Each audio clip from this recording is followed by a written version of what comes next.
माननीय अध्यक्ष जी, मैं वक्फ संशोधन विधेयक 2024 को विरोध करता हूं।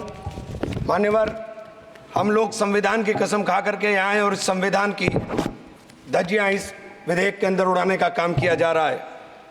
आर्टिकल 15 के अंदर धर्म, नस्ल, जाति, लिंग, जन्म स्थान के आधार पर भेदभाव करने को, मान्यवर मैं आपकी हंसी को समझ रहा हूं, लेकिन ये बहुत गंभीर और महत्वपूर्ण विषय है। अभी हमारे माननीय सदस्य कह रहे थे कि मंदिर और मस्जिद के मसलों में फ़र्क नहीं कर पा रहे। मैं बताना चाहता हूं, वक्फ बोर्ड मस्जिदों का प्रबंधन करने का काम करता है और वक्फ बोर्ड के तहत ही मस्जिदें सारी की सारी आती हैं। और वक्फ बोर्ड की शक्तियों को आप ख़त्म कर करके डीएम राज ला करके उन तमाम प्रॉपर्टीज़ के ऊपर लगभग 8 लाख एकड़ प्रॉपर्टी पूरे देश के अंदर वक्फ बोर्ड के पास है। आप वक्फ बोर्ड की प्रॉपर्टियों को खुर्द बुर्द कराने की जो साजिश लोग कर रहे हैं, उन साजिशों को बल देने का काम कर रहे हैं। साथ मैं आप माननीय अध्यक्ष जी आपसे कहना चाहता हूं कि आर्टिकल धारा 9 के तहत ये जो CWC संरचना में बदलाव किया गया है, मैं मान्यवर बताना चाहता हूं कि बंदोबस्ती प्रबंधन के अंदर जब दूसरे धर्म का व्यक्ति शामिल नहीं किया जा सकता, तो वक्फ बोर्ड के अंदर ये शर्त क्यों लगाने का काम किया जा रहा है?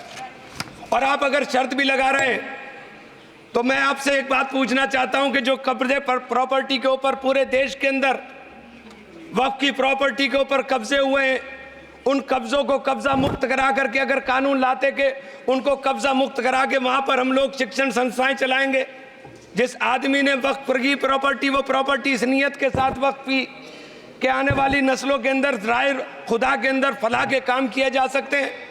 उन फलाही कामों के लिए उन फलाही कामों के लिए अगर इन अध्यक्ष जी 2 मिनट के लिए 2 मिनट अभी नहीं, 1 मिनट दे दीजिए, 1 सेकंड भी नहीं। श्री GM बाल योगी, नहीं, Shri GM Harish Bal Yogi. Thank you speaker sir. 1 minute को बात, हाँ खत्म कर, कंक्लूड कर। मैं माननीय अध्यक्ष जी कंक्लूड कर रहा हूँ 1 सेकंड के लिए। मैं इसके अंदर धारा 40 को माननीय अध्यक्ष जी हटाने का काम किया।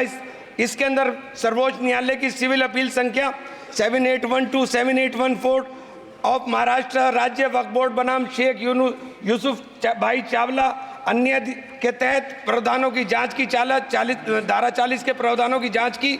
अपने फैसले के पैराग्राफ 170 के अंदर बहुत स्पष्ट रूप से माना कि एक बहुत अच्छा कानून है।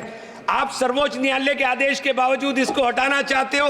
मान्यवर, ये सीधे सीधे कानून के खिलाफ वर्जी है। हम कहना चाहते हैं कि संविधान की अगर धज्जियां उड़ाने का काम आप करने का काम कर रहे हो, हम इसका पुरजोर विरोध करेंगे और पुरजोर विरोध करने का काम करते हैं। बहुत बहुत धन्यवाद।